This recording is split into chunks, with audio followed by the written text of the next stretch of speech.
Let's roll right into it, Ryan. And so share your coaching experience, your athletic experience, and how you got to where you are today. All right, I'll go with the abbreviated version a little bit, but I'm pretty sure, I'm fairly certain to say that there aren't many other. I'd be surprised if you found one other strength coach that's had a path like I've had to where I am today. So I played at Rowan University, Glassboro, New Jersey. I didn't play my entire career there. I played my first 2 years there, and had great relationships with teammates and things. Really excelled in the weight room pretty much since I've been lifting. I mean, probably since I was 13. I've always had a love for training, even when I didn't know I had the love for training. People around me did. So, if you're familiar with Division III, you work out wherever they have a space for you, right? You don't have these big, nice Division I weight rooms with all these racks and platforms. So for a little bit, we worked out in something that was similar to like an auto shop, and then we worked out in our rec center, in our campus rec center. So while we were there, I actually developed a lot of relationships with the people in campus rec. So I end up graduating. I get out of school. I'm running a business. I grew up in the moving business, moving furniture. So I've had probably been doing this since I was about 13 years old. And so my brother owned a company, got out of school, partnered with him, made a whole lot of money, way too much money, and was absolutely miserable with what we were doing. We grew the company. I liked the challenge of it, but him and I didn't have a great relationship. It started to affect relationships in our family, and I just was not really happy with what I was doing. So I made a phone call. I wanted to try this coaching thing. And a lot of people had told me, like, man, you're going to end up as a strength coach because you always, if we're conditioning, you may not finish first, but you're always pushing the finish in the front of the pack. If we're sprinting, it's always an effort thing. You always had this curiosity to learn on technique when it came to lifts. So the only call that I knew how to make, I knew to call our director of campus rec because I knew football worked out in the rec center.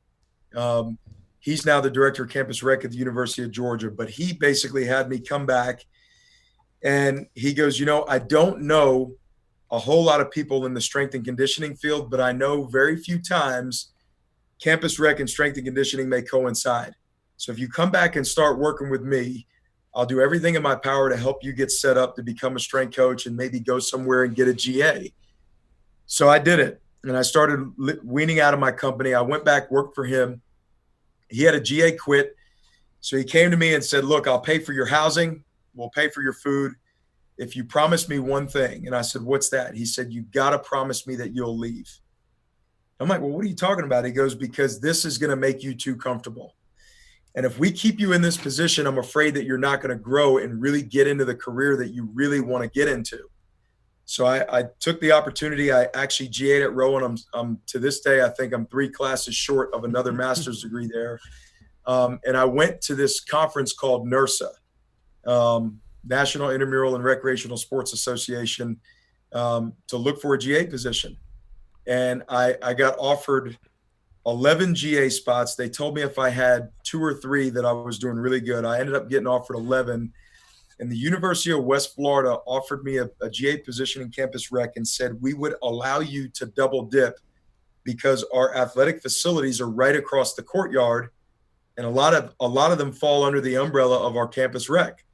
So I was a GA for facilities for campus recreation.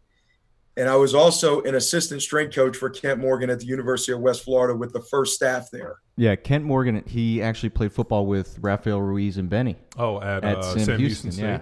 So what position did you play in college? Were you offensive lineman? I was a defensive end. Oh, defensive end. Okay. So I got to know Ralph is one of my closest friends to this day. He's down in Tampa, and I've gotten to know Benny really well, obviously through that relationship with Kent. So I went to West Florida, did my GA there, had an incredible time, learned so much under Kent Morgan, an incredible experience. Had an opportunity when Coach Saban came to Alabama.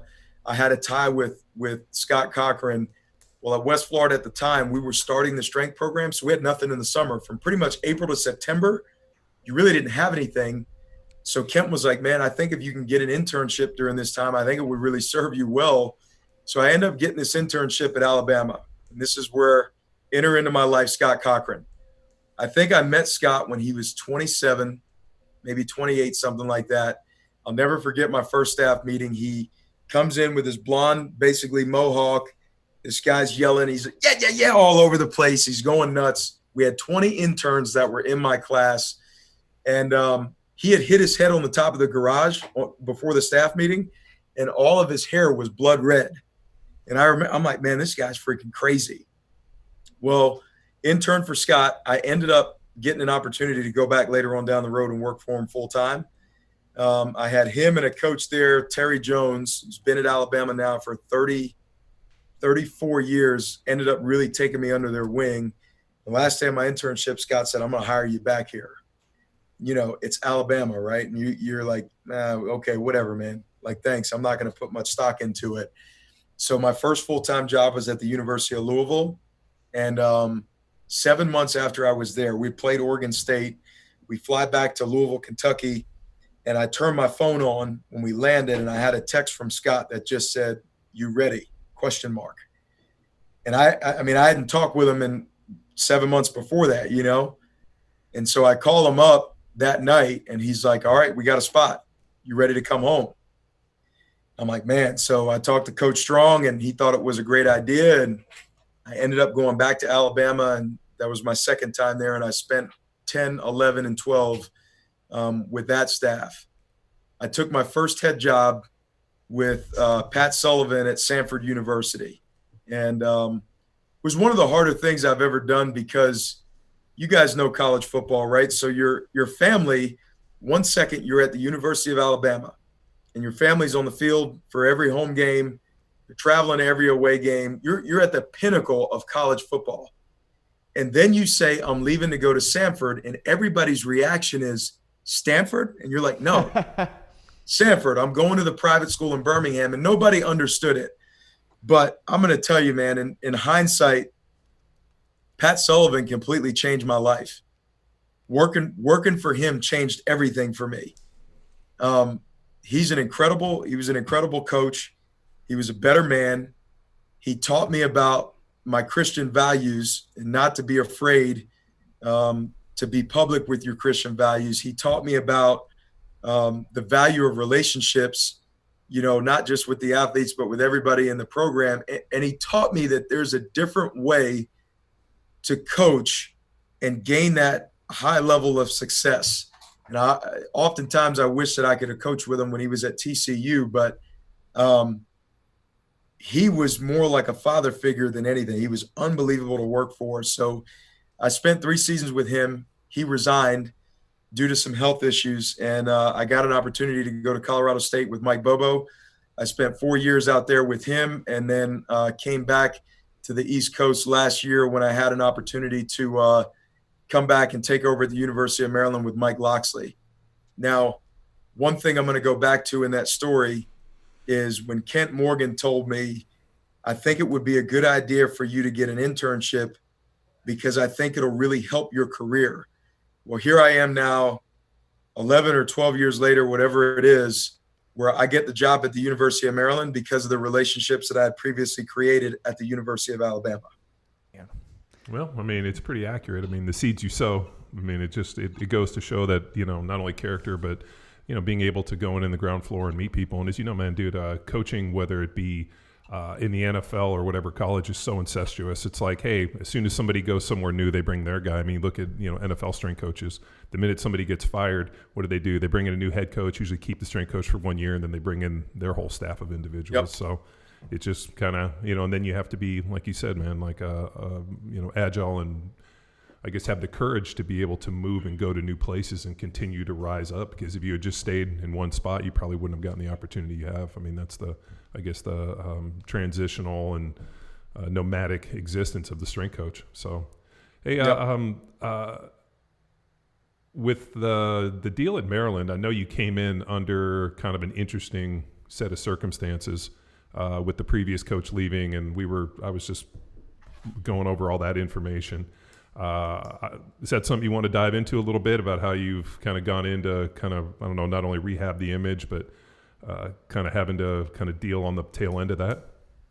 Sure, man. I mean, we're an open book for coaches, so we tell them all the time if we have an open door policy. So there's nothing there that I'm afraid to address. So we can talk about whatever you want when it comes to that. Yeah, no, I'm really pretty fascinated. I mean, just my history, man. I played in the NFL for 10 years, and I played at Berkeley, and the amount of strength coaches that I've been involved with, and so it's interesting whenever I read these.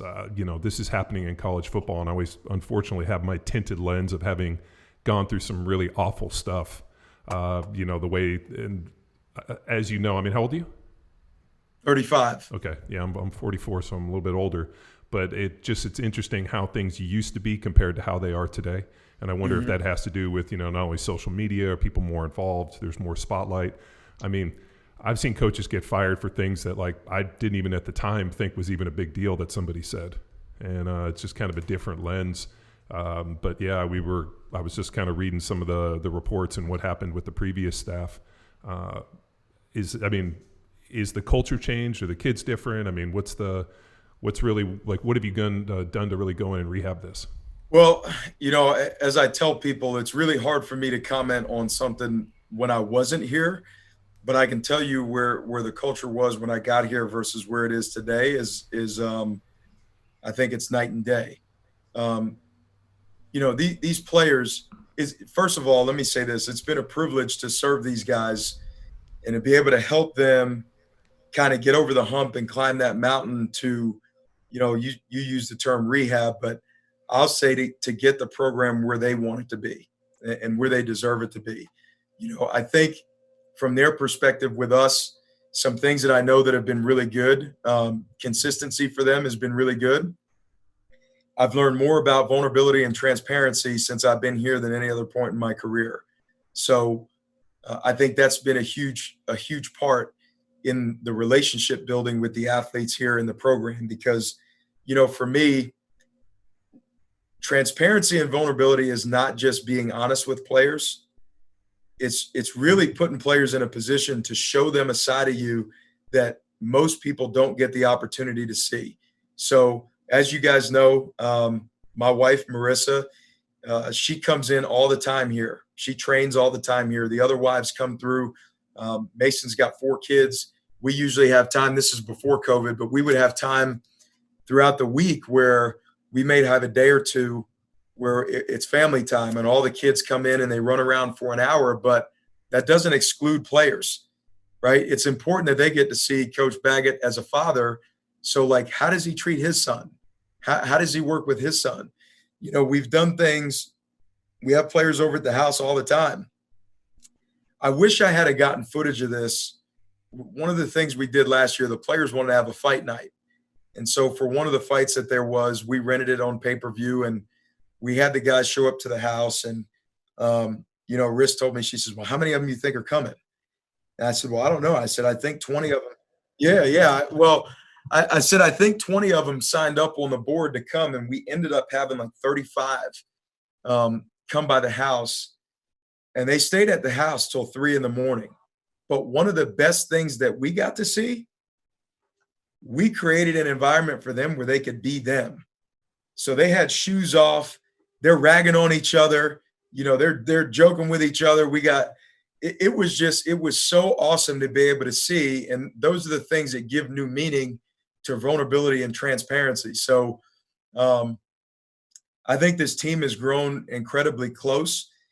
And I think when you learn all the aspects of what it means to be vulnerable and what it means to be transparent, the thing that goes up on the other end is the trust factor.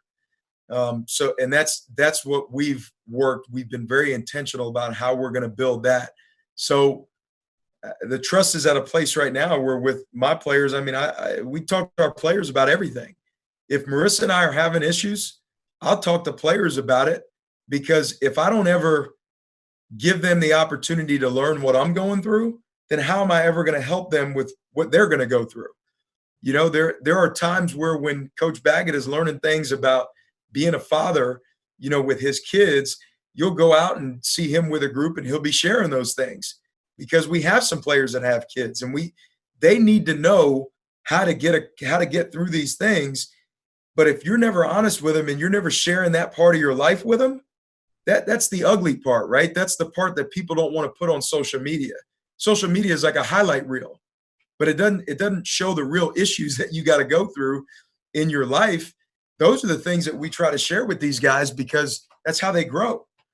And I think because we have the trust with them and that vulnerability and transparency, we've been able to do that, and we've created a culture where the sense of having each other's back.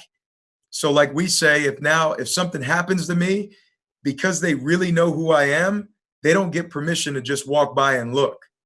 And it's the same thing with me. If something happens to them, I no longer can I got to get involved, because I know I'm on that level now. So that's been really, really good with our players here. It's been really good with our program, and it's been a learning experience. There's a lot of this that, from a player aspect, from a coach aspect, we've been learning on the fly, so to speak, with some of this stuff, because there's no book, there's no manual written on how to do this or how to take over a program that's been through some of the things these guys have been through. Did how many guys or did you guys lose a lot in terms of transfers? Or I know that the transfer portal and kids can kind of bounce around. I just didn't know if there was an exodus out of the school. Yeah, we didn't have a mass exodus. I mean, sure, we had some attrition, but one of the things that Coach Loxley did that I thought was really good, especially in hindsight, is he gave everybody in this program a clean slate. Everybody. And when he met with every player here, when he got the job, he was very clear with that, where, here's your canvas. You're going to start your canvas right now. So whatever you've done before this point of us showing up doesn't matter to me. You get to write your story from right now. So that was good, because he essentially gave everybody in the program a second chance. Whether they needed it or not, he gave it to them. So, we had some attrition that came that next year, but I don't know that we ever had like a mass exodus of the program. I know it's kind of like old school thinking, and whenever I say the word old school, I just hear Zach Evanesh in the back of my head. So, but it's kind of the idea that, familiarity breeds discontent, or, the idea that, hey, if you're too familiar with your players, it becomes impossible to discipline them. I kind of am almost seeing something where it's almost the exact kind of other side of the spectrum. And that was the coaching environment that I not only played in through not only college, but the NFL was a little bit different.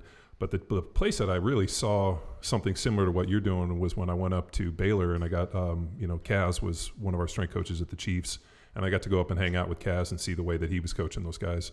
And their issue with discipline was, when I asked him about it, he's like, I think the discipline becomes less of a factor because we have such a close relationship that these kids don't want to let you down. And he goes, and he goes, now all of a sudden that because they know we're in their corner and it isn't this kind of us versus them mentality, that if something goes wrong, the players are quick to police it, because they know we're all on the same side, and we're not the bad guys, we're not the wardens, we're effectively, and he joked and called it inmates. We're all inmates. And are you seeing that kind of mentality, that there's definitely been a switch? Yeah, and I'll tell you, there's been a big difference in that between years 1 and 2. So for us, with what we do here in terms of discipline, and I got to be very clear with this, we are very, very intentional about discipline versus punishment. There's a learning component to discipline, and I think the punishment, a lot of times it's just mindless things, but we have a protocol where it's really player run, and it's an expectation that's upheld by the players. And what we're working towards is getting it to where it's an expectation that's set by the players. So for right now, if a guy misses something or he's late to something, first of all, there is always that feeling of I don't want to let them down. But more often than not, he knows what he's got to do to make that up. And there's not really a whole lot of backlash with that. And that's a good thing for me, because I'm going to tell you, one of my weak points is, as a coach, as a head strength coach, I always want the player to see it my way. We've got the hindsight. We've got the 20/20 vision. we know a lot of times that, hey, you don't need to do this because, or you need to do this because. And for me, I'm headstrong. So I always want guys to see it my way, and I'll snap for no reason. It's been really good being in a situation where the players kind of look at you. They're like, Coach, we got this. We're good. Don't even worry about it. I mean, they joke with me on Saturday mornings like, hey, don't even come out of your office. We don't need you out here. We don't need you with whatever we're doing. So that's been a huge difference for us between years 1 and 2. And again, I think the piece for coaching, it goes back to the relationship with us, but it also goes back to we're intentional between punishment and discipline. I'm not looking to punish guys.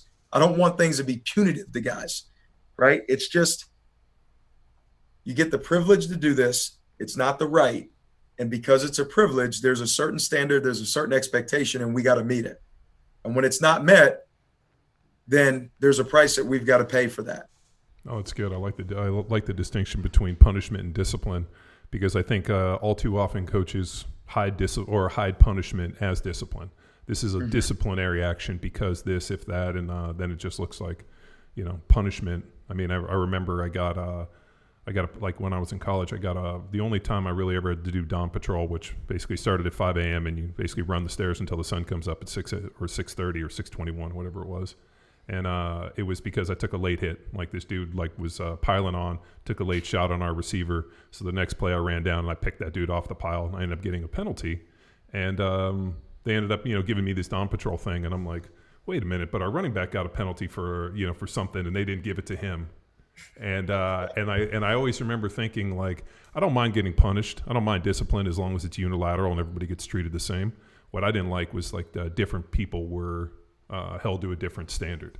And I think that's something that I saw in the NFL. I saw it in college, that not everybody was treated the same. And I always thought that was what really breeds like dissension and creates a lot of animosity and actually destroys teams, is when people aren't treated the same. Couldn't agree more. And there's something that whenever people ask me like, oh, what do you think about? I'm like, dude, if you treat everybody, and I have 3 kids too, and there's like one standard. I don't treat, even though you can't, treat all your kids the same because they're all different people. But like, as long as the rules are pretty unilateral, like this is acceptable, this isn't, when you start making allowances, then I think that's when all of a sudden, you start running into, some serious problems. For sure. Couldn't agree more. I want to stick with, I'm hearing a lot of the word that people would define as empathy. So I'd love to stick with that. If you have a specific definition, and then how do you teach your coaching staff to then develop that empathy? Because you've traveled around a lot as a coach, and I'm not sure of your other coaches' experience, but definitely the interns don't have that ability to necessarily empathize with the athletes. It's probably more sets and reps in their mind. So how do you deliver this message to the coaching staff to then deliver your message to your team? Well, when you talk about empathy, I think this goes into a bigger conversation for me that I've actually been having quite a bit, and I think it's about perspective. It's about being able to understand a perspective of another person. For us, we're like our players call us the in-betweeners. Which I always think is funny, because they're like, yeah, well, you're not like, y'all aren't like coaches, because you don't like tell us who's going to play and who's not going to play, but you're also like not like our boys because you got to coach us, so you guys are kind of like the tweeners. Well, I think it's really important that we maintain that, because I think that's what brings value to the relationship that you have with them. We don't dictate playing time. And they know that our motivation is we need to prepare everybody. And to me, I'm like, I just want the best players on the field. That's all I care about. Give us the best chance to win. One of my players said to me the other day, he was joking, and he just kind of goes off because he's like, you guys really don't care what a guy looks like or where he comes from or where he's been or what his background is. You know what you guys care about? You care about sweat equity. Like, that's it. You just care about the fact if guys are willing to work and pay a price for what they're going to get. That's really all you guys care about. And I mean, isn't that what everybody should care about? Well, I agree. That's what I think. Yeah. And he said it kind of jokingly because he's like, sometimes I don't even think you guys care about how good a player is. I really just think you care about the sweat equity in a guy, like his ability to work and earn what he gets. And that's how you treat us. And I thought that was a pretty good compliment, you know? And so that in-between land between players and coaches, you're always trying to talk to coaches and give them perspective. And it's hard because what's a coach's job? Well, we always say, number one, they got to out-recruit whatever they have. So it's always like a talent thing. It's always a potential thing. And the strength coach, we don't work off of that. We don't work off of talent and potential and stars. None of that matters for us. We work off of action every day with these guys. So not to get too far away from your question, but I think going back to the empathy piece, it's about being able to give both sides perspective. We got to have perspective with our players of what a job of a coach is and how they develop an athlete and how they choose athletes to play, how they evaluate athletes. And from a coach's perspective, we got to make sure that they understand what makes the guy tick, what makes him go, how he works. We got to make sure they understand his character. Those are things that I think is important as a strength coach to maintain that middle ground. Did you have that experience as an athlete growing up, or is this something you picked up when you began to coach different athletes? I think I had it, but I also think I learned it. I learned to develop it even more along the way. My experience working for Scott Cochran was probably, I was exposed to that the most. The relationship that he had with the guys was unbelievable, and how he could manage coaches and kind of walk that middle ground. He's a guy that I leaned on quite a bit when I became a head guy with some of this stuff. And, I often tell the staff too, like the advice that I got from Scott was not a bunch of X's and O's. It had a lot to do with managing people. So I think that helped. And then you leave there and you go to Samford and you work for Pat Sullivan, who, if you guys know anything about Pat Sullivan, I've never heard a bad story about him. It's always, everywhere I've gone, it's people have like a Pat Sullivan story of what he's done to serve people. And then that takes it to a whole new level where his whole thing is about the value of relationships. And so I always I'll show you guys this. I got this, Pat passed away in January, but I always keep this at my desk. Pat couldn't travel to games and coach on the field my last year with him because he had so many health issues. So that last season, he gave me this, and he wrote, we played Auburn to finish, and he wrote on here, Ryan, remember that relationships last a lifetime, and I always will treasure ours. And it's a reminder to me about what we do and why we do it. And the ultimate measure of success for us does not come in wins and losses. We're always going to be measured off of that, and you got to win to be able to keep the job. But the ultimate measure of success comes in the relationships you build. And I tell young strength coaches this all the time. You're not really going to find out how successful you are or how effective you are until you get 7 to 10 years down the road and you start getting some of those stories to come back. When players call you after they had their first child, well, that's a success. You know that everything you did to that guy, he carried those things with him. It's still helping him in his life today. He's still leaning on some of the things that he learned while he was with you, and he thought enough to call you in a pillar moment in his life, right? Like, that's what success is about. And that's where I think for me, the icing on the cake was you start with Scott, you start learning some of those things and the importance of some of them. And then you work for Pat and you're like, okay, now it's clear. Like, I see it and I can understand it. 18 to 20-year-olds. So I want to spend some time with managing these egos, molding these minds, and you have a great opportunity. And I'd love to spend some time with, do you have an approach? Tex, you forget everybody's going to the NFL. What are you talking about? Everybody. Not all these D3 All-Stars. Everybody walking into a Division I weight room, and coach can co-sign on this one, thinks they're going to the NFL. Yeah. I've got a serious affinity for this group that we coach. 18 to 22, yep, there's a lot of dreams and aspirations there. But I'm probably of the minority group that thinks they're still in a position where they can earn it. And if they made it here, if they made it to the University of Maryland, I'm certainly not going to be the one that steps in the way telling them that they can't do something when they leave here. We run a character development program where we do some goal setting with the guys. We spend a ton of time talking about mindset, how we train that. What we're really trying to do is we're trying to show them the importance of the choices that they make in their life. Choices lead to habits, which lead to behaviors. And so sometimes you'll show a guy that if you look at the choices that you've made in your life and you look at the habits and behaviors that you've created, it doesn't align with what you say you want to do. And we'll show that by, like, you guys know this, but you can take 10 of the most successful people from any of the fields that you want, whether they're businessmen, whether they're athletes, doesn't matter. Take 10 of the most successful people that you can find. If you were to go spend a day with each of those people, I bet you could create a list at the end of each of those experiences, and you can come back and you can look at those 10 individual lists and probably find a lot of common themes. Man, these people get up early. Like, I find that out. These people read every day. Like, these people don't miss breakfast.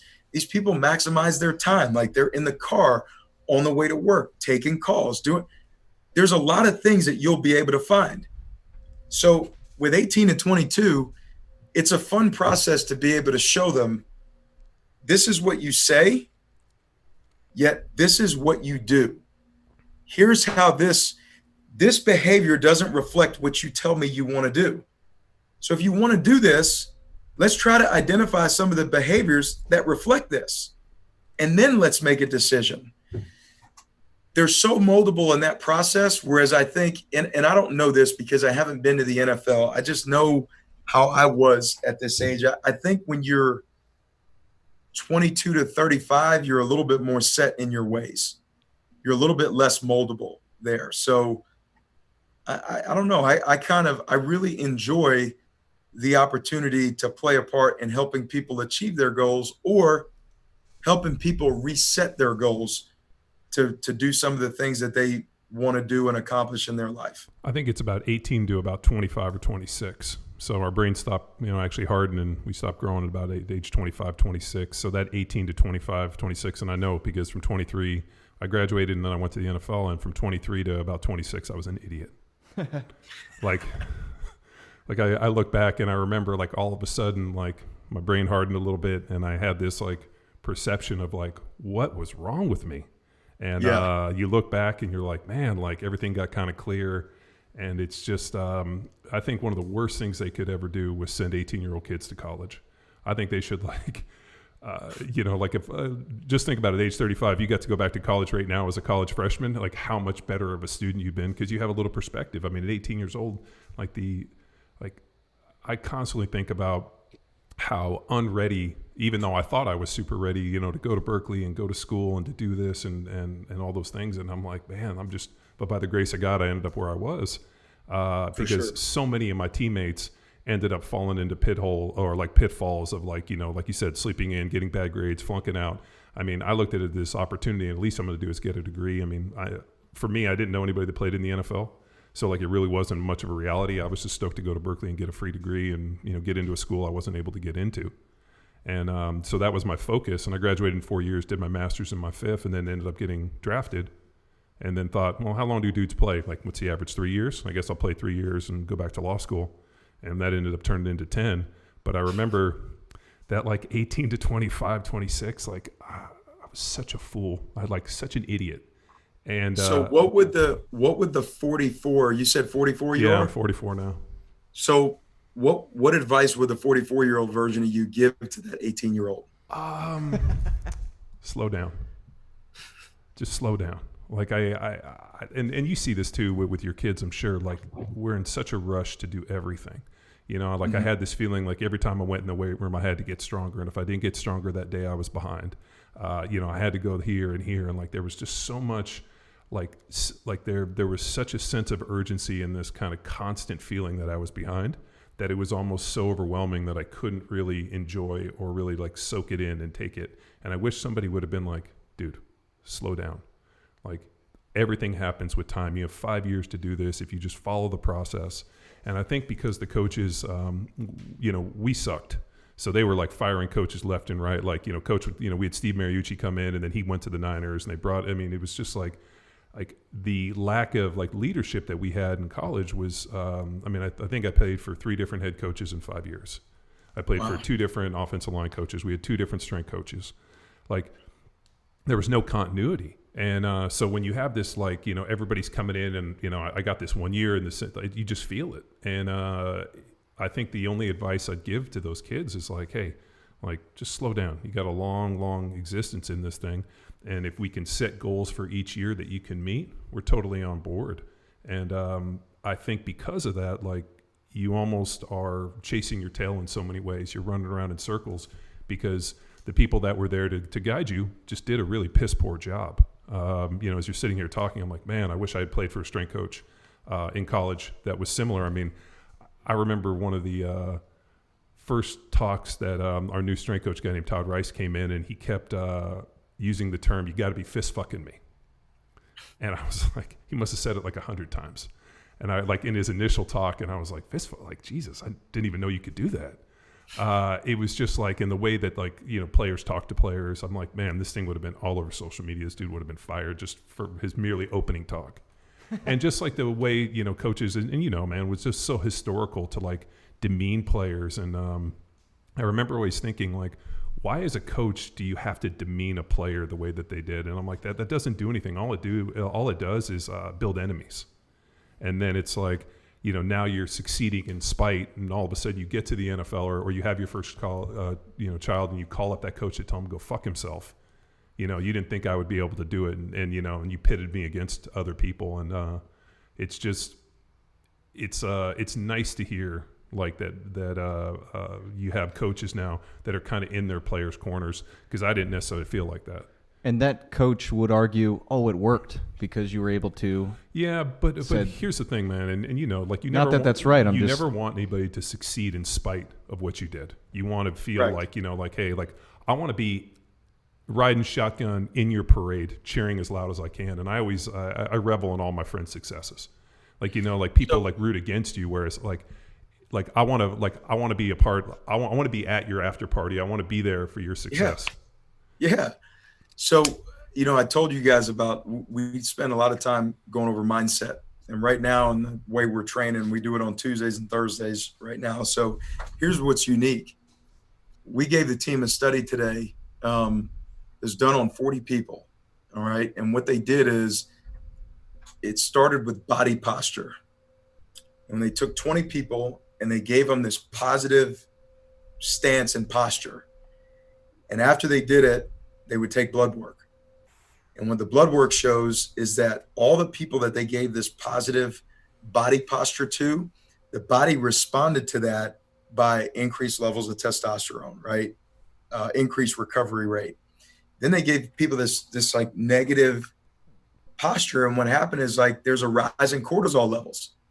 And so, okay, you're a strength coach, and believe me, I think we get in our own way too many times in this field. But if you're a strength coach and you know that by putting negative energy out there and by berating a player, and if you're constantly doing this and you know that it has a negative physiological effect on a player, then why would you continually do it? If you knew just by either being positive, or even better, just be neutral and say what it is. Just by being neutral, you can have an increased recovery rate. You can have an increase in testosterone levels. Why wouldn't you do it? Forget about the fact of being at the after party. Just you are supposed to be the expert when it comes to performance. But isn't the other thing too you run into is, you know, you kind of tend to parent how you were raised, and this is a really interesting one as a parent. You know, for me too. I have twin little girls and I got a little boy, so I read a whole bunch of stuff on parenting.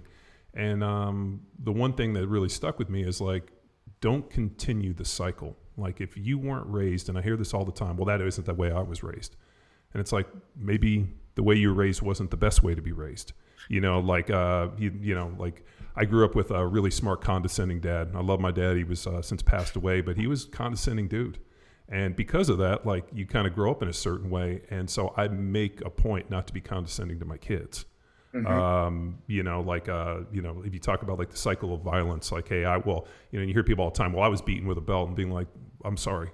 Would I spank my kids? Yes. Am I going to hit my kid with a weapon and a belt? No. Like that's like, just because you were raised that way. And I think what happens with coaches all too often, especially guys that played at a high level or didn't play at a high level, and they were like, hey, this is how I was treated, or this is how I was coached in college, or this is how I was coached when I was young. And they just extend the cycle and be like, well, first of all, that guy was an asshole. Why should I have to follow in that same footsteps just because that's what I was exposed to? Like I played for some really, really horrific individuals in terms of offensive line coaches that are very, very successful, like some of the top guys in the NFL. And I would never, if I was coaching offensive linemen, I would never treat them that way, because I know all it does is like have people hoping for your ruin. And, the one thing which is, and this is an interesting balance of like, how do you let the players know, like, I'm in your corner, we're in this together, but I also expect a high standard from you without, having to get into this really like kind of negative, nitpicky discipline versus punishment kind of thing. And I think that's really the magic and the art of coaching. I mean, I agree. And I'll tell coaches all the time, do you know when you can really push a player and demand something from him? Do you know when you can really do it? When you've taken the time to learn about that guy and he trusts you. That's when you can do it. So it's really hard to go day one, balls to the wall with a guy when you know that 18-year-old is probably a deer in the headlights every single day. But one of the things we did, and I'm going to give credit to Zach Woodfin. This year I went to South Carolina State strength and conditioning clinic at Dorman High School down in Spartanburg, South Carolina. I was one of the speakers, and Zach Woodfin was another one of the speakers. Zach and I have been friends for a while.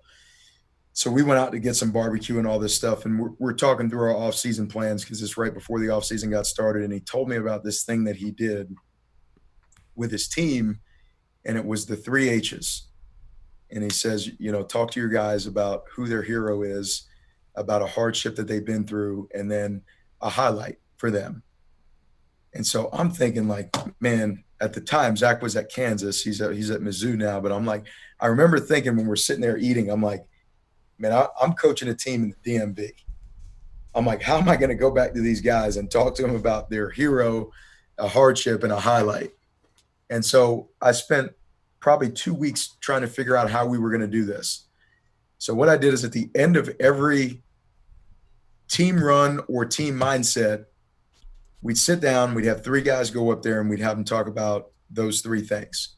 We kind of give them 2 or 3 minutes. I said, I think this is going to be the best way to do it. And I told our staff, you have like 2 weeks before your coaches come back. And I told the staff, I said, listen, we have to lead this off. And look, guys, when you go up there, you can't lead off with something light. When you talk about your hero, go into detail about who your hero is and why. When you talk about a hardship, give us the real stuff that you're afraid to tell people. And if you don't feel like you want to tell us, like I told my staff, you're on the wrong staff. Then I thought our relationships were better than that. So I had my guys start. I've got a guy that lost a sibling. I've got a guy that battled alcoholism and depression due to shithead coaches. And so these guys start sharing this with the team. So we had our first 3 guys stand up, and it was amazing. 3 dudes, real stories right away. Brothers in prison, dad hadn't been around since I was whatever. I mean, it was unreal to the point where I had to, for 2 weeks, you talk about an emotional wreck at the end of these things, right? I had to slow it down because when the coaches came back in, the players felt like, no, we don't want to talk. And I'm like, whoa, hold up a second. There's one family. So then I went to our coaches, said, look, you guys got to share, but it's got to be the real thing. You cannot, do not come up here and tell us something that we can read on a bio. And the first coach came up there. It was about challenges with his wife and his family. And it took him a while to get through it. And here's what happens. All the players stand up. They're telling him to, breathe, calm down, and they're clapping. Coach, just take whatever time you need. We went through this I'm getting goosebumps thinking about this. We went through this the entire offseason, and we really, really learned about our guys. We started to take notes on it because I started to find out how we could coach guys different based on what they were sharing with us. So we took notes on it. And then we started creating profiles for every one of our players. These profiles, they're not for like public knowledge. It's for in-house for us to decide, how can you coach this guy? That to Zach Woodfin, that's been the single credit to him. That's been the single best thing I've done since being here leading this program. But what it allows you to do, it allows me to push guys past a point that I was able to do it before while maintaining and continuing to grow closer, because now they know where it's coming from and they know why I'm doing it and they trust me. The last thing you can do is to be frank. You can't go out and mother F guys for no reason, just because. There's no reason for it. There really isn't. And, much like you said, I want to be a part of the after party, man, when these guys, when they accomplish their goals. And it's by building it the way we have, it's so different because it allows us to be that way and it allows us to push them hard. And then going back to the discipline, they don't want to let you down. And so what it's done is they're like, Coach, whoa, we got it. You don't even need, we got this. We're going to teach this guy. We got it. Choices, habits, behaviors. We got it. So I'm with you. I mean, I'm with you 100%. I don't want guys leaving here 10 years down the road talking about how much of an asshole I was because I never cared about them or whatever. I want them coming back. The last thing I want to talk about is reps and sets when they come back and see me. I want to hear about their families. I want to hear about how they've gotten through some of the toughest times in their life and some of the best times in their life. Do you feel this has been an approach to help non-black athletes on your team start to feel and experience, empathize, sympathize, and really learn to navigate more what's going on in the world? I think it's helped us because I'm going to go back to what I said before. It's a conversation that I've been having more often than I ever have coming back this year. It's about perspective. And again, because we've taken the time to let all of our guys put their stories out there, and that's a two-way street, right? So if me and you were talking and we go through these 3 H's, if you feel the need to share something so deep and meaningful about your life to me, then I better be 100% attentive when you're giving it to me. So it's a two-way street. And because we've been through that, where the players have done that with each other, I think, you're on the quarantine, the Ahmaud Arbery thing happens, then the Breonna Taylor incident, and then the George Floyd deal, right? It changed our team. After the George Floyd thing happened, you could feel the pot stirring, but after that, we had some guys that wanted to speak. They wanted to say things, and they wanted to get some stuff off their heart. Well, if it was a black player and you're a white player that has to listen, you know that guy's heart and you know his story. So when he's speaking, it helps when it comes to perspective. It also helped because I think a lot of players wanted to share their perspective. And I'm going to speak very frank on this because it's a conversation I've had with my own friends in my own circle. When I grew up knowing that if I got pulled over, something could go wrong. So I was taught in a way by my father how to act in a situation when I were to get pulled over. I've been pulled out of a car before. I've been zip tied on the ground by officers before for being the wrong person, right? That's happened before where I've grown up. I've been in a situation where I went to court. I was on a motorcycle and my brother and I, we ran from a cop on the road, and we ended up having to turn ourselves in. And when we did, the district attorney there, who was a white lady in her mid-50s, I'll never forget, she told me, she said, I'm going to be honest with the two of you. And she says, if you guys were 20 miles south of here, there would be a fine and you would go home and it would never be heard about again. But because you were two black guys in the wrong town, in a town that not many people look like you, you're going to go through the system here. And we did. And it affected me for 7 years of my coaching career. I say that to say that our team was able to share those perspectives with each other, because there may be a white guy on the team that says, I never looked at police like that. I never had to be raised that way. There are guys that'll talk about how they have to anticipate things. You have to anticipate some things happening to keep yourself in a place to be safe. You can't go and do all the things that some of your friends may do. So those are conversations that we were able to have in-house as a team, be frank with. But I think it helped because we had already been through this piece where guys understand each other's heart and they know each other's character. So they gave each other the platform to speak. And when they gave that platform, they also gave other players the ability to listen. And I think it's helped us. And I think it's grown us closer.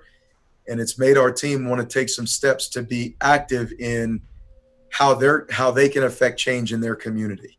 I love this 3 H's that you have here to then deeper understand them as a person and almost help better prepare them for the real world following that college and athletics. Because then is it really hard to, like, I sometimes think that there's like a interesting line here with like human, like to be a human, which would be to like, hey, here's this individual that I'm either working with, connected to, or am around, but yet people never ask you questions about yourself.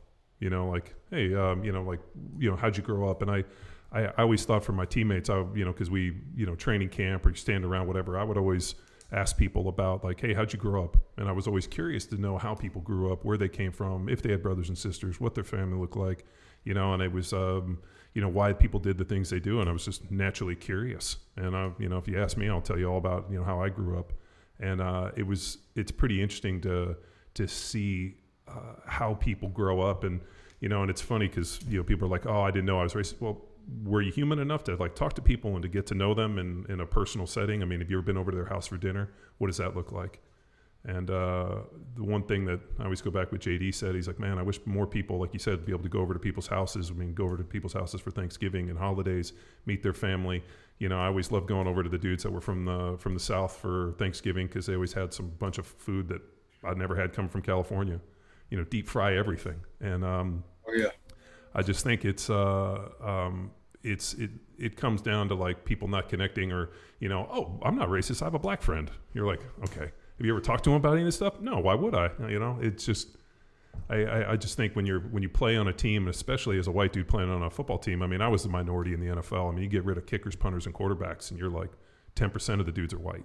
And so even less, and it just becomes something where these are your teammates, these are your friends, and these are the people that you depend on every Sunday so we can go out and kick ass and hopefully accomplish our task.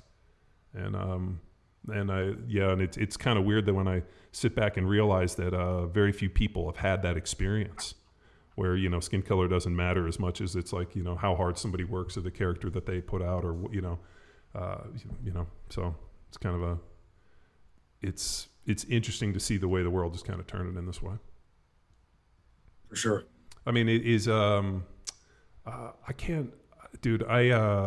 I feel so sorry for my kids, and I'm sure you're in the same boat. I tell them all the time, if I could find a time machine and take them back to the 80s before social media and before cell phones and all the other stuff, I mean, something happens and like the information reaches us. I mean, I remember my dad would sit down and read the LA Times every Sunday morning until like about dinner, or not dinner, but lunchtime. He'd drink a couple cups of coffee, and then we would have dinner kind of early, and he would talk for like 2 or 3 hours about all the stuff that he read. And that was kind of how we got educated on what was happening in the world. Now it's like information is so easy at people's fingertips, and the outrage and how things are. I can't imagine like your job is kind of like diffusing bombs daily, walking in and being like, oh shit, what social problem do I have to deal with when all I want to do is just make these kids big, fast, and strong so they can go out and crush it on a Saturday? Yeah, it's definitely different. And I even joke, Scott and I used to talk a lot, and we would even joke about like when I was interning there at Alabama or when I was coaching there, and the difference in how the job has evolved since then. But I will say that social media is also a two-way street, because if you follow it, a lot of the information is out there before you walk in the door. So if you follow your guys and you look at what they're posting, or you look at what they're doing, or I happen to communicate with a lot of our players on social media. So a lot of what I may be walking into, they're already putting out for me to be able to read before I come in the door. Are you amazed at the stuff that they put out there? You're like, are you an idiot? Yeah, I mean, it actually gives you a chance to like prepare for it a little bit instead of reacting to it, which, as we all hate that feeling of trying to react to something. We'd much rather have time to plan for it. So I think there's good ways that you can use it, but it's certainly different than when I grew up and when I played. I mean, we even talk about the conveniences of like Uber and Lyft. Yeah. That came up in mindset last week. And I was like, guys, when our staff played, we didn't have that. We have one young guy on our staff where I'm like, okay, he may have had that, but the rest of us were like, you catch a cab, or you get a ride, or you take the bus. You guys are like, or you just walk home drunk. Yeah. You guys just put it in your phone, man, and 5 minutes later, some dude's coming there to pick you up, some stranger, and you're like, oh, thanks for taking me home. It totally goes against what we were taught as kids, where don't take rides from strangers. Everything. It goes against everything we were taught. Yeah. Like I was laughing at in college, we just had to walk home drunk. Like there was just, now I can think about it like Lyft, Uber. I mean, how great would that have been? I mean, I'm amazed that people still get DUIs. I'm like, a DUI costs you $5 to $10,000. I'm like, Uber ride's going to cost you $10. Seems like an easier one. Yeah, we'll tell our entire team, man, don't get behind the wheel. Call and somebody will give you their Uber account. Just don't do it. I've been to College Park a few times. It's a mighty fun town. I believe you can walk. I can't remember the street, or at least the main street where all the bars we used to go to, but you could walk back to campus. Baltimore Ave. Okay. Yeah. Everything's there. Route 1, everything. You can walk to everything. I played with Eric Hicks, who played at Maryland. Mm-hmm. Yeah, that dude had the hardest head. I have a hard head, and that dude had a hard head. My grandfather on my mom's side went to University of Maryland, so when I was living on the East Coast, we'd go to a game. So I went to a lot of Duke, Maryland basketball games. Then when they left, I went to the first ever Big Ten. So it was OSU and Maryland. So went to that first Big Ten game, and they got their asses kicked. It was like two different teams. But I was going to ask any amazing success stories. I always think whenever we get strength coaches on here, we always talk about this kind of vision and culture kind of piece. But I'm always interested in hearing about like some of the successes that the kids have made, not only in performance training. Kid comes in and 175 pounds, and next year he's 225, and had some amazing stuff. So I'm always interested in like the progression, because realistically, I mean, I can think of the development that I made from 18 to 22. I mean, I think I squatted 610 at 19 and benched 500 when I was 22. I mean, like the numbers and like the development I made within that 18 to 23-year-old range was like nothing I've ever attained in the rest of my life. So I'm always excited with that piece. No, we've definitely had, in terms of our numbers and some of the bodies, I mean, we've had guys that have put on, I've got one guy that's like 43 pounds up in a year, but I hate those things, because then a coach thinks that becomes the normal. And I'm like, no, that's not normal. That's different. That's uncommon. But we've got two guys on this roster. One of them I've become very close with, and he knows this. There's no way he should have made it through last year. But against all odds, this kid's had a ton of stuff go down in his personal life. He's had a ton of chips stacked against him.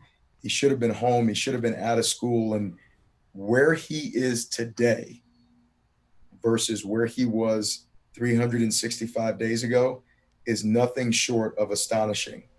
And I love seeing him every day because he's a guy, man, that knows it. And you can tell he's so grateful to come to this campus every day and to have the opportunity to be a part of this program every single day. And that is a far cry from where he was a year ago. What do you think the success is? Just applying himself to the program, eating consistently, maybe sleeping more?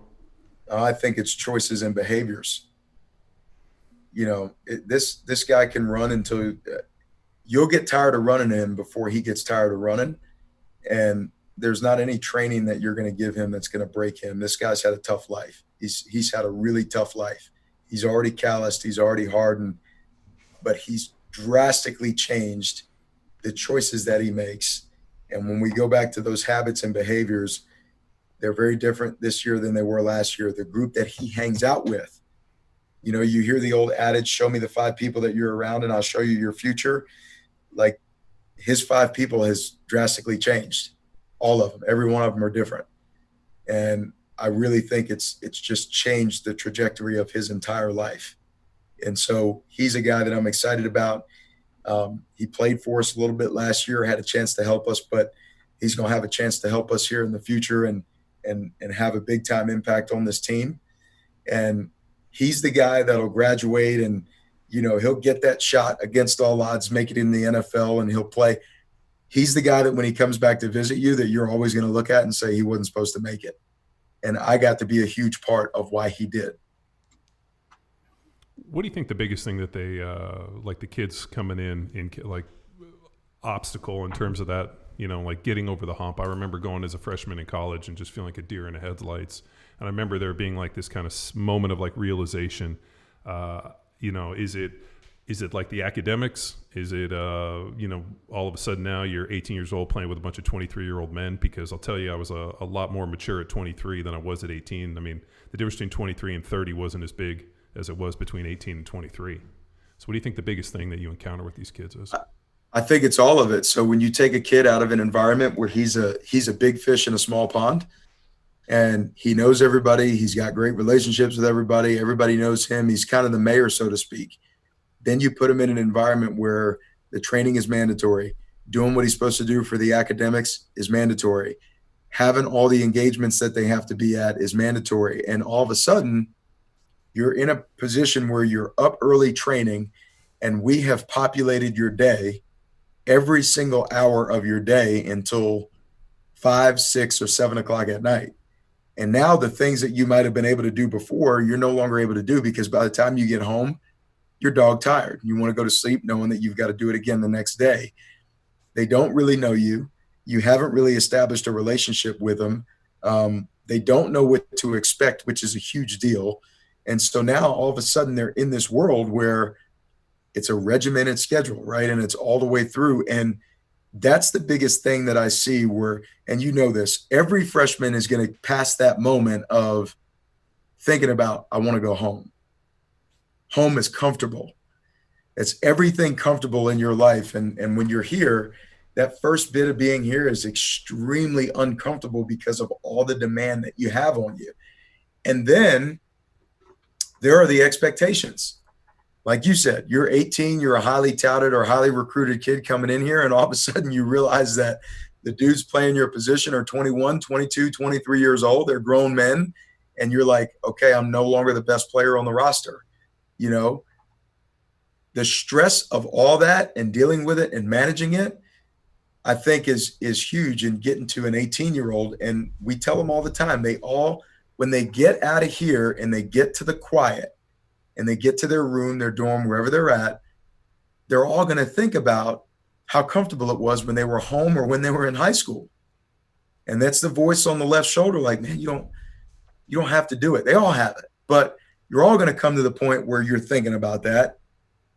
You got to quiet the voice and get used to being uncomfortable. It's about, when am I going to be used to that they're always going to try to make me uncomfortable? And when you get used to that and you accept that, I think that's where they get over the hump. And that usually happens sometime toward the middle or the end of their freshman year, maybe going into that sophomore year.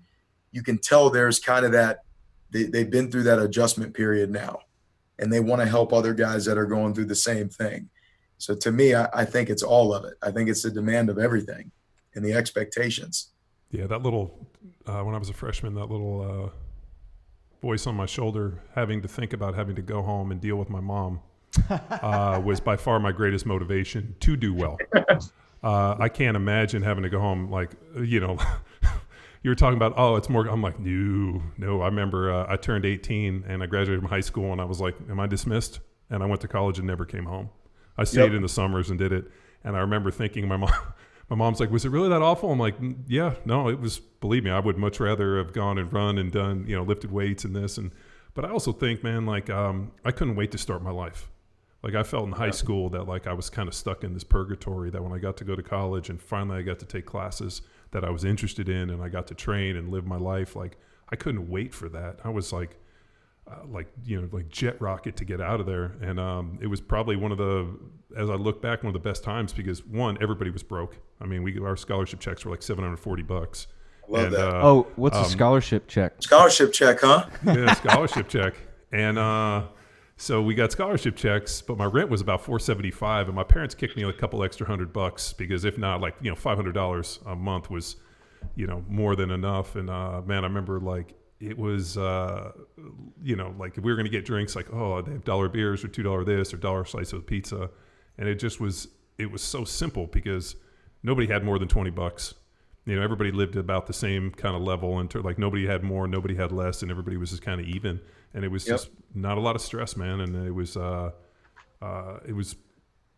by far one of the easiest, best times. But I'm sorry, yeah, scholarship checks are checks that the university gives you for actually going there and playing at a sport that people actually come to, not your parents. Oh, well, let me explain this. Thanks for breaking that down. The Bursar's office, all right, is located usually somewhere by the student union, and that's where you go to pay to get into those classes that you're going to take. So yeah, I didn't have to do that.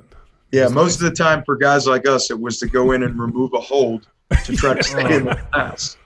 Dude, my roommate or parking tickets. Dude, my roommate was a dude named Anwar McQueen, who played basketball, and I remember like during the summer, Anwar was like, "Man, I got all these holds on my account." I'm like, "What are you gonna do?" He's like, "Well, I don't have the money," but he's like, "You know what I'm gonna do? I'm gonna go down to that office and I'm gonna find like kind of like a heavyset girl, and I'm gonna make her my friend, and I'm gonna get those blocks removed." Sure enough, I drove him down there, and we walked in, and he went over. He smooth talked this girl and got all the blocks put off, and he's like, "And I got a date with her." And I was like, "God damn it, I need to hang out with you more." I'm like, this dude is so on the ball, but I just remember he's like, "There's a whole science of getting blocks removed off your account," and it was hilarious. I never knew that. I just went and gave him money.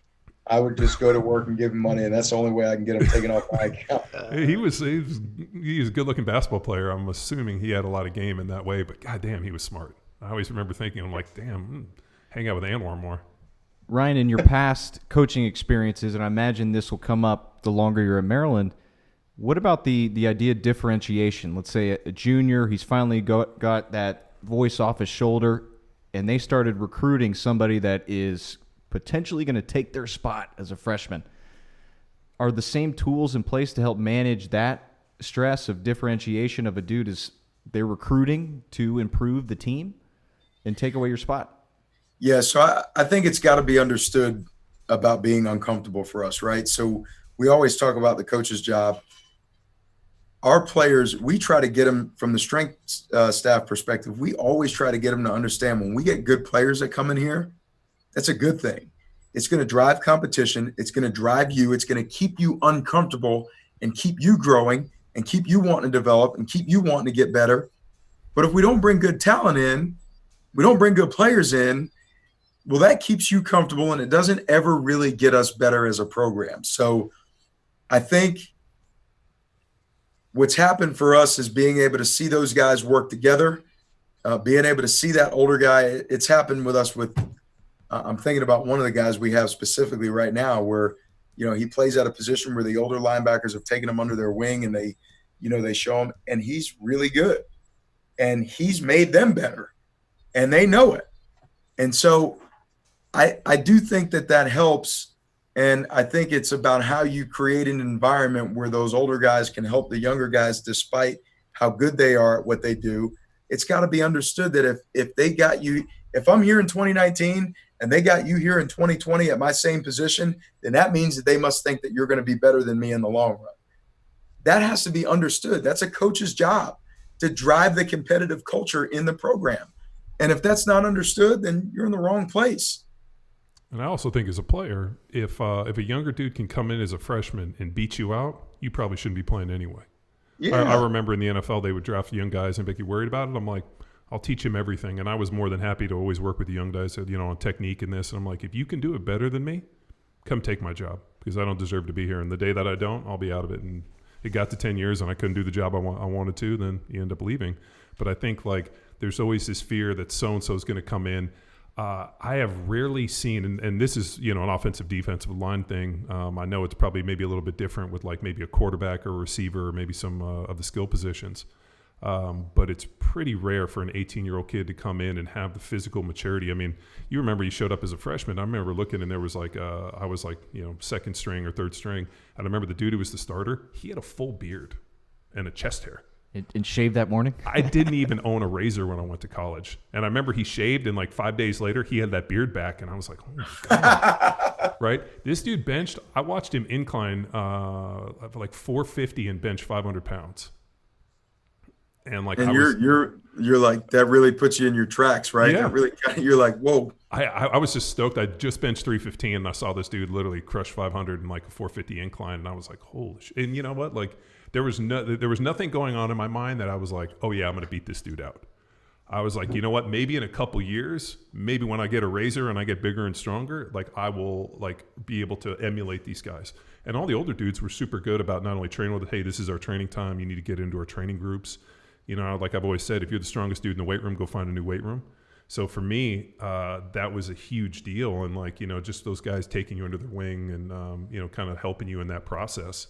And then all of a sudden, you see these guys go and play in the NFL. And that was a really interesting realization for me was I was like a freshman on scout team and I was playing against these two guys, a guy named Reagan Upshaw, another guy named Dwayne Clemens. And all of a sudden those guys go out and crush it and they get both drafted in the first round, top 10 picks. And you're like, those dudes did not beat my ass that bad. And then you go see them play in the NFL and they're killing people. And then that's all of a sudden you realize you're like, oh man, maybe I could do this job. But I mean, it's pretty rare just because the physical jump, man. I mean, the difference in the NFL from 23 to 30, not that big as it is from 18 to 23. I mean, I think that's the biggest growth opportunity. And that's what's interesting with a strength coach, especially in that college environment. You guys have so much impact. I always hate whenever people want to look at NFL strength coaches as having this. I'm like, no, dude, you have the best players in the world. You could go have those guys play the snare drum for 20 minutes and they're going to get better. Really, the the maturation process and the growth and all that really comes in college with the college strength coach. That's why I always think they're by far the most valuable and the most underrepresented, for the impact they have. Because I mean, think about it. If you were to time box out your time, how much that you work with the players versus the actual football coaches, you got to be 3 times more time spent with these kids than the actual football coaches are. Oh yeah, 100%. They and sometimes the coaches don't understand this, which I was talking to Coach Locks about this the other day. So we're going over the schedule and it's all right, strength coaches, you're going to have 2 hours for this day, right? And sometimes they don't understand, for us to have 2 hours with the whole team, that's about 10 hours of training. Whereas when you practice, to have 2 hours of practice, it's 2 hours of practice. So when you have 10 hours of training with all your different groups to get 2 hours of training in, the other piece that happens is if you do it right and you create an environment for us, on a heavy squat day, if you're a lineman that's training at 8 a.m., those linemen are going to come back at 11 because they want to see their next group go. I want to see the other guys go and squat heavy. So they come back around the weight room, and by the end of the day on those big heavy days, mean, you got guys that are coming in here. Our weight room's small now. We'll move into a new facility in Cole here soon. But like, that's the interesting part, and you get to spend that time with them, and you want them to come in. You want them to be able to hang around the weight room when they're not training. You want them to be able to, come into the office and talk about stuff. And again, I think it goes back to the relationships that you create with them, and that's a direct reflection of the time that you get to spend with them. How would you recommend a high school coach, instead of writing that kid off immediately, to help bring that kid down into a coachable position so that they can improve and eventually reach where their ego at this moment in time believes that they are? Well, so the first thing is obviously the relationship, right? We already talked about that, making sure that that's established to do it. But the other piece is this: neutral thinking. And you heard me talk about this before. All it is it's a truth-based thinking, right? Does what you say and what you do align with what you say you want? And if it doesn't, it's your job to educate him on, well, here's what you say, here's what you put out, and here's what you tell people, but here's what you do. Okay, so if this is what you want to do and you're not aligned right now, then let me help you align with some of the habits and behaviors and some of the choices that are going to get you where you say you want to go. Otherwise, I'm going to continually point out, this is what you say and this is what you do, and they don't align. And your actions are speaking so loud right now that nobody can hear what you're saying. It's your job to educate them on that. So, again, we spend a lot of time with that. We spend a ton of time in talking about those things. I've got guys, well, we're on a voluntary period right now, and that's fine. And for various reasons, if people don't want to be here to train right now, but if you're a guy that says that you want to go to the NFL right now and you're going to want that opportunity to play and you're not training with me, you're not training with anyone else, you're not getting up early, you're not eating the things that you're supposed to eat. Well, guess what I'm going to do whenever those guys get back to me is I'm going to point out where they're misaligned and what they say versus what they do. And then I'm going to point out to some of their peers where they're misaligned, because there's no pressure like peer pressure. Can you get into this COVID deal is, I can't even fathom this. I mean, the fact that they were like sending kids home, the training, social distances. I mean, I just saw like a bunch of UT players all, got tested and they had it. I mean, I can't imagine the hurdles that you're having to jump. How are you managing this? Like for the kids that went home, I mean, obviously you are probably stalking them on social media, sending them programs, making sure they're doing that. Like, how do you kind of manage this kind of, it's really tumultuous time. So, yeah, over the quarantine, and what I kind of said over and over to strength coaches is your relationships are really going to be questioned right now, because if you put the time in that you were supposed to, then you probably have open lines of communication with your players. And if they're being honest with you, then it's going to be easier for you to meet them where they're at when you get back. And I think for the most part, we had really good communication with the majority of our football team while we were in the quarantine. When we got back, the objective was, how do we meet the players where they're at? We haven't done anything since March 13th, March 11th, something like that, March 10th. We did not have a spring football season. So they haven't done any type of football related work since 2019. No spring football, huh? What's that? No spring football. We did not have a single practice for spring football before the quarantine hit. Was that unilateral over all the teams? No, some teams started earlier. It just kind of depends on how your training schedule and academic schedule falls, and what you decide to do with spring football. So some teams had a few practices. Some teams got through half of their spring football season, and some teams didn't practice at all. Wow. It just so happens that however that timing lined up. So our protocol this year, we have an awesome partnership with Play and with Rogue, and we got set up in our concourse with 20 racks outside that are all spaced. They're in clusters of 5, each cluster spread apart 12 feet. I'm sorry, each rack in a cluster is spread apart 12 feet, and then each cluster is like 30 feet apart. So it goes the length of our entire concourse. For one strength coach, he's responsible for that cluster of 5. So he gets 5 athletes to coach. 20 can come in a group, no more than that. Our field is laid out like an Etch-a-Sketch diagram. So every bit of running that we do, the players are spaced 6 feet apart. Again, they're in those clusters of 5. Each of those clusters is at least 30 feet away from each other. And it was really about getting them in a routine.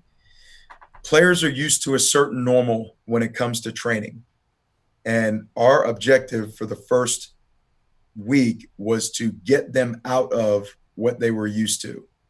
Now there's one player training at a station. He doesn't get to share that station or that rack with anybody else. It's his. The coaches are not there to help them change any weights or put clips on or help them set the rack up. That's all done by them. So from a program standpoint, you get really simple to try to mitigate some of the timing of having to set it up and change things on the rack. We do lift and runs together because we don't bring them in twice a day anymore, which sometimes in the summer we do. So we get it all done in one training block. So my staff starts at 6:45 in the morning, and we train groups every hour and a half throughout the day. And we go until basically 5 o'clock in the afternoon. It's tough. Our staff is wearing masks. We're wearing gloves. We go through, I don't know how many wipes are we have like a 3-gallon bucket full of wipes, and we have 5 of those up. I'm sorry, is it 5? 4 of those up in the concourse. So it's 1 for every group of 5 racks. We go through one of those buckets of wipes about every day and a half for each cluster of racks. But I'll say this, the staff and the team has adapted very, very, very well. I'm having more fun with these guys right now than I've had in a long time. And I feel like it's because we've got really solid relationships with the players. I feel like it's because we haven't been around each other for the last 3 or 4 months. So you're very appreciative of the time that you get with them. And you have so much to catch up on. It's like you're getting new stories from the players almost every day. And what that does for the relational aspect has been awesome. It sucks because we can't have them over the house. We can't do barbecues for them right now. We can't have, I can't have a pool party at the place in the neighborhood for the guys. That's a tough piece. So you're only getting them for those 90 minutes in that training block right now. That's hard. It's hard because we don't do anything team oriented. So the guys that train at 6:45, they don't know what the guys who train at 10 o'clock are doing. So, they know set up like a Zoom. You need to set up like a Zoom account. That's what they've done. Is what they've started to do is to get in these meetings and they talk about it, but it's just really hard because they don't have the ability to come back and watch. They don't have the ability to come and support their teammates if we're doing a run test. They don't have the ability to support them if we're going to do some sort of competition in training, right? Like that's the tough piece of trying to figure out how do you gain some of those intangibles from things that you were able to do before that you're not able to do right now. And as strength coaches, we're learning every day to try to come up with new ways to be able to do those things with still being in our COVID-19 guidelines and restrictions. What do you think, and I'm kind of almost scared to ask, what do you think college football is going to look like in the fall? I don't know. Have they even discussed it in any way, or I'm sure they're discussing this thing every day, but here's what I'm going to tell you guys. Our football team, if we play, they're going to be ready. If we don't play, they're still going to be ready. And that's what I'm telling our guys. We are not going to miss an opportunity. They will be ready to go whenever and however this season kicks off. I do think for strength coaches, if you're a strength coach and you think that, let's say in January when you start your off season, all the things that you're doing right now for your protocol, if you think they're just going to go away, I think you're crazy. There's no possible way that we're doing all this stuff right now and then none of it's going to stick and we're just going to go back to normal. There's going to be a new normal for things even when we're past this. I agree. My question now is for your internship. How many interns did you bring in for this summer? One. Do you anticipate more going into 2020-21? I do. We didn't So in our internship program, the thing that I take pride in is I always want to get guys ready to coach.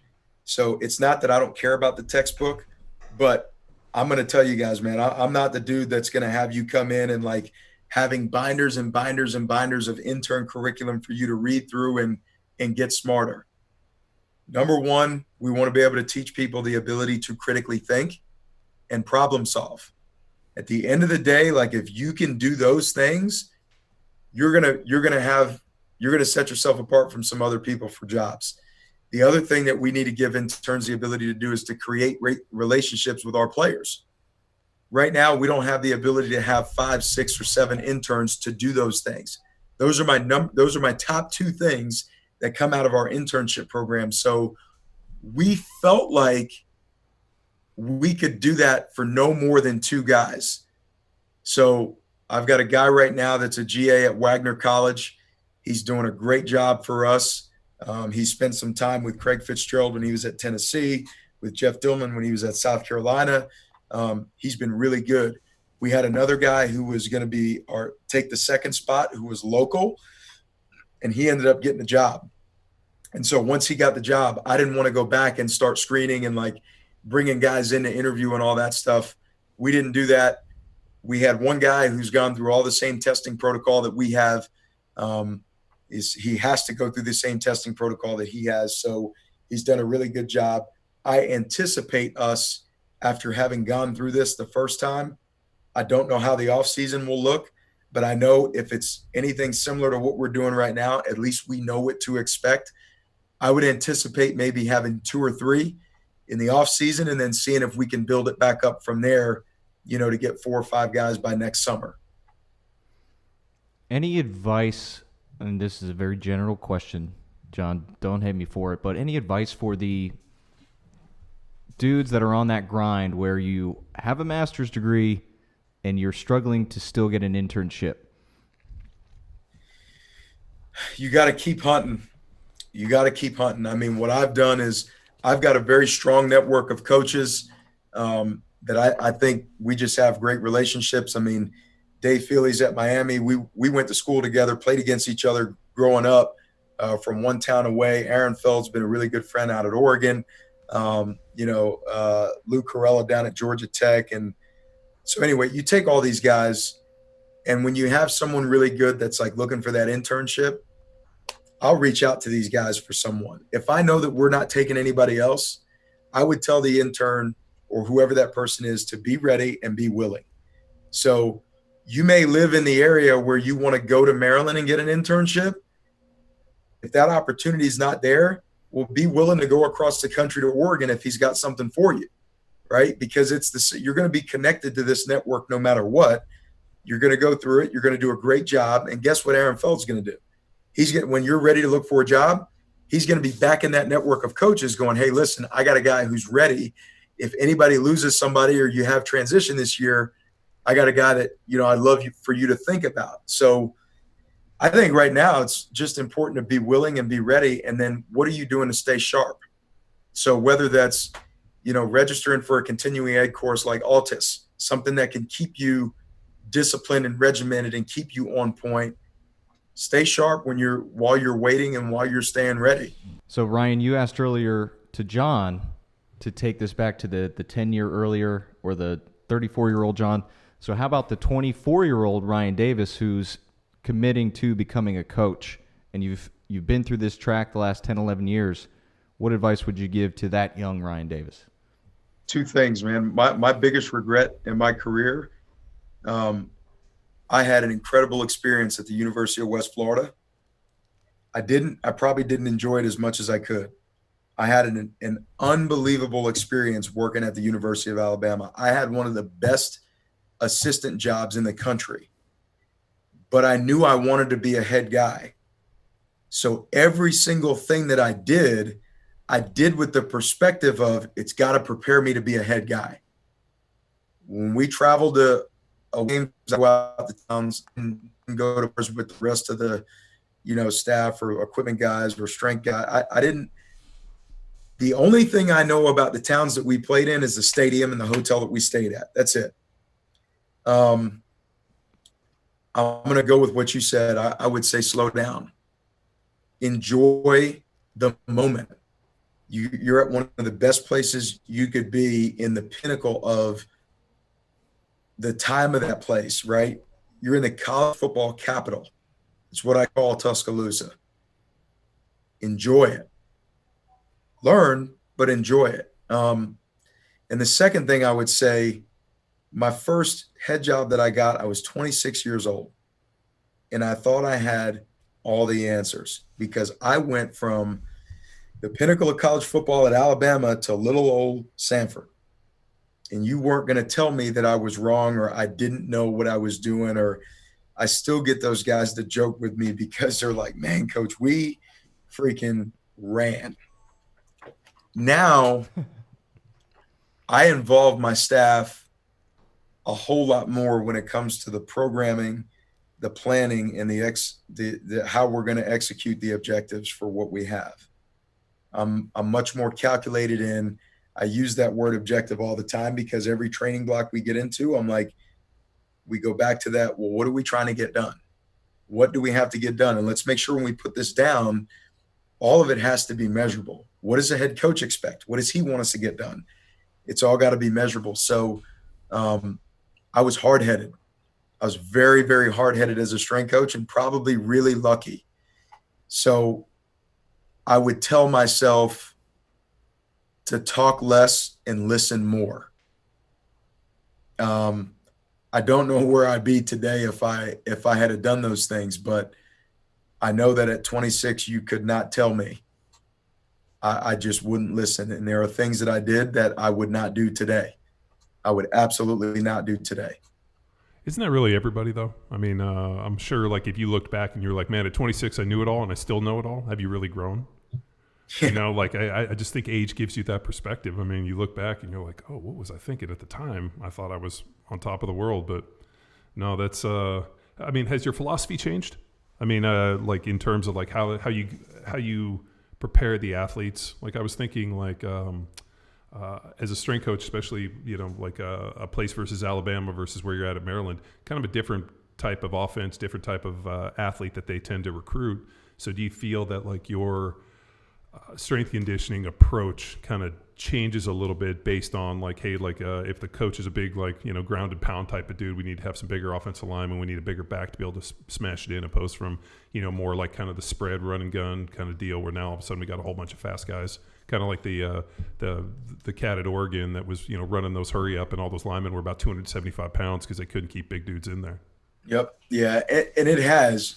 I think I've developed and progressed to where, again, you know, what does the head coach expect? What's the objectives? What are we trying to get done? All that comes into account. Whereas probably when I was 26, I really didn't care what we did on defense or offense. I came from a place where, you know, I joke with Locks about this. When I was at Alabama, we snapped the football 60 times a game. 60. We played defense. When he was at Alabama, they were snapping the ball almost 90 times a game, and they were putting the football all over the field. We didn't do that. And so I would often look back and say, how could I train a team the same way and prepare them the same way to go do something totally different? So I do think I've definitely grown and evolved, because, again, at 26, I wasn't looking at what we were doing offensively or defensively. I didn't care. I didn't care what we did on special teams. I was like, this is how we're going to get a football team ready. I know how to get a football team ready, and you can't tell me any different. How's Maryland set up? I mean, are you guys more kind of a speed team? I mean, it sounds like you guys like to run. Is that kind of the division you guys are in? Yeah, I mean, we're going to try to snap the ball on offense, you know, and they're going to get the ball all around the field. They're going to snap it a whole lot more. So the offense is going to be similar to what you've seen at Alabama the last few years, you know. And on defense, they've got to be able to run. You know, I talk with my coordinators quite a bit, and John Hoke will tell you, like, what's his biggest thing for guys? Guys are going to be able to run. That's what I need. Guys have to be able to run and move. When you look at our offensive coordinator, they're going to tell you, we're going to tempo, we're going to snap the ball. You know, a lot of times we're going to have a lot of snaps on the field. We're going to spread people out. There are times that we're going to bring people in. So I could go through, like I do with my OC, what every position is going to demand, so we talk about it, and we talk about how we want to train those guys, how we want to develop those guys. And I need to make sure that what I'm doing ultimately is preparing them for the demands that the coaches are going to place on them and what they expect of them. But I'll tell you again, at 26, you couldn't have had this conversation with me. Probably not until I was about 30 years old, where I started to realize, and again, that's because now I'd gone from Sanford to then go to Colorado State, where we were different. So I went from Alabama, Sanford to Colorado State. That's the amount of time it took me to realize that, oh man, like we're different. At Colorado State, we put the quarterback under center, and we wanted to play with 2 tight ends, and we wanted to freaking run downhill at people. But you know what else he would do? Bobo would take him and spread him out and say, now I want to play fast. And I'm like, well, we didn't do that when I was at Alabama. We didn't play very fast when I was there. We were bigger and stronger than people, and we moved people around. And no matter what we tried to do throwing the football, we could always give the ball to a back. Maybe you've heard of some of them, like Trent Richardson or Mark Ingram or Eddie Lacy or TJ Yeldon. You always had those guys back there. So no matter what, we could always hand the ball off. So as a strength coach, that was probably the first time that I sat back and was like, man, you might have to do some things different to prepare the team to play differently. Was it a moment or conversation, or just a light bulb went off when interacting with the CSU head coach? I think the moment was when I went to CSU, when I first took the job. This was the first moment. You're almost a mile high up there at elevation. So I know when I was at Sanford, me personally, man, I was in really good shape. I was training hard. I go to Colorado State. I'm doing the same stuff that I was doing 2 weeks before in the weight room at Sanford, and I'm gassed. And so I'm like, man, well, when you're in Tuscaloosa, Alabama, you're not worried about training athletes at elevation. So I had to go and start researching this whole thing about elevation. That was probably the first moment that I realized some things needed to change. And then after that first season, when I saw how we were going to be as a team, offensively and defensively, I'm like, oh man, you know what? Man, we could go fast at the drop of a hat, or we can come in, play with 2 tight ends and run the football, And I'm like, we need to be ready for this. So it started to change. That process started to change over that first year. And that's where I'm like, we need to be able to adapt to how these coaches want them to play. Cool. I'm good. Lots of lessons to be learned in there. It was awesome. Oh, I got plenty of mistakes that I've made that I'm happy to share with a lot of We should do that on another podcast. All the mistakes we've made in our lives. Man, episodes 1 through 50. I'm telling you, I got a lot of them, but it's all gotten you to where you are today. And I'm really pleased with the process behind our program right now. I don't know that I had much of a process at 26. I was like copying and pasting, what I thought we should be doing from what I saw. And now we've got a system, we've got a process.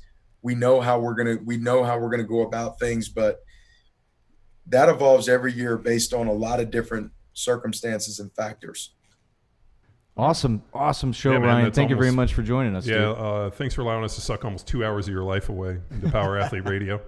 No, man, I appreciate what you guys are doing, man, and keep doing it. I'm honored to be a part of it today. And, I love following you guys and listening to some of what you've been able to do. So, man, keep doing it and keep helping progress us. Well, thank you. And I'm definitely going to watch Maryland. So dude, I'm not a college football fan because I think it looks like it's moving too slow after playing the NFL. Like it looks like you're moving in slow motion. So whenever I watch college football, it kind of gives me like a little bit of anxiety because it looks like people are moving in slow motion. I wish I could watch it at like 1.2 speed. But no, I'm definitely excited to watch you guys play, man. And I'm excited to see what happens in college football. Well, we appreciate that. We do. We appreciate the support.